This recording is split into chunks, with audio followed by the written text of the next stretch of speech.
But I was the state director over 4 veteran cemeteries in Killeen, Corpus Christi, Mission, Texas, and in Abilene. Our biggest and proudest cemetery was a cemetery that sits right outside the former Fort Hood military base. I know it's called Fort Cavazos now. It's just Fort Hood, man. Is just so that name just rings so true, and it brings up a lot of memories for me because we had to travel to Fort Hood when I was Air Force to go down and conduct training with them. But there is a large cemetery right outside Fort Hood, and I tell you, when I was asked to take over that role for the state over the 4 cemeteries as the actual ultimate head, there were reservations. I was hesitating because I'm not a death care industry type guy, but I think what they saw in me was not death care industry. They saw in me a guy with a lot of professional military protocol, and they thought they would fit well, and leadership qualities. Don't get me wrong, but they thought those unique skills would bode well with me being over that entire program. And so I tell you a story. The first time when I did take over, my first visit to the cemetery was at the cemetery outside of the former Killeen cemetery, Fort Cavazos. So as I made my way through that cemetery gate, remember it's the first time stepping foot on these cemetery grounds after I had taken over. When I stepped through those gates, all my reservations went away. You know, that whole death care industry thing I thought about, I realized that's not what it was about at the cemeteries. It wasn't about death, it was about honor. It was about honor. And, you know, I won't get into it, but I will tell you, when I first took over, we had a lot of issues at that cemetery. And one of my first priorities was to get those cemeteries to a point where they would be, you know, premier resting places for our nation's finest. And I did a damn good job of making that happen. And so I basically just flipped the script on the cemeteries there and just took it from, you know, just a little thing in a dark corner that everybody was scared of to something that the community came out to support and be very proud of. And so I'm proud of what I did for the Texas State Veteran Cemeteries. But the reason I bring that up is because that's when I really began to really understand the close-knit family-like environment of the Army. You know, each of our branches of services are different. We have different cultures: the Navy, the Marines, Army, Air Force, Coast Guard. We have different cultures. You know, the Air Force, obviously, you know, we get the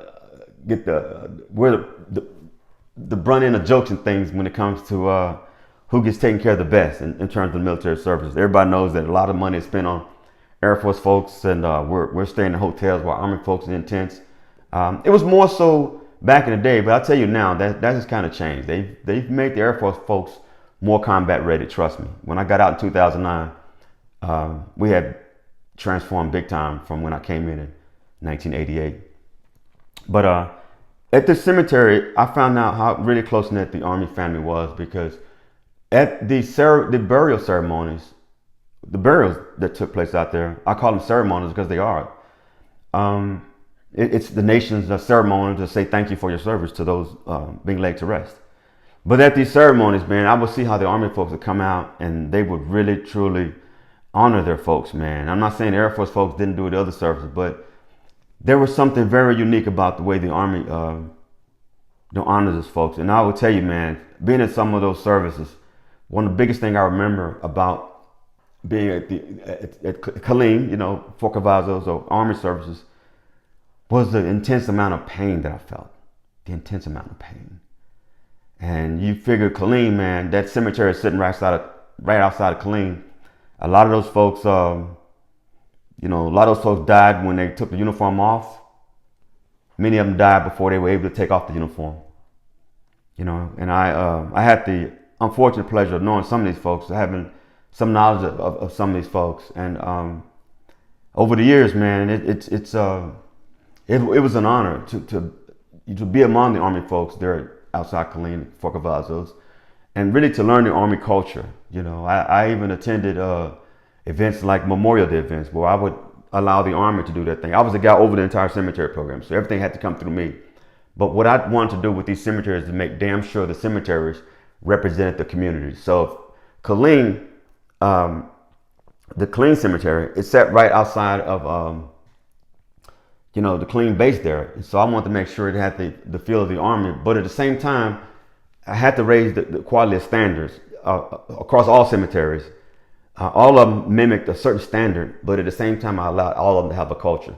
You go to the cemetery in Corpus Christi, it has almost a Navy type feel about it. It has a Navy type feel about it, because you got a lot of naval folks that were stationed in Corpus Christi, and oftentimes folks want to go back based on retiring there, or they have fond memories of the place, man. And then you also have out in Abilene out there. Abilene has more of an Air Force feel out there. It's got kind of an Air Force feel because it's next to the Air Force base out there, close to the Air Force base, and so for me, when I go out there, I feel like it's an extension of an Air Force base. That's kind of what I feel like. And so I think I did a damn good job of making sure that the culture was maintained and sustained at these cemeteries from the branches of services that were nearby the cemetery. But, the Army should be proud. They should be proud.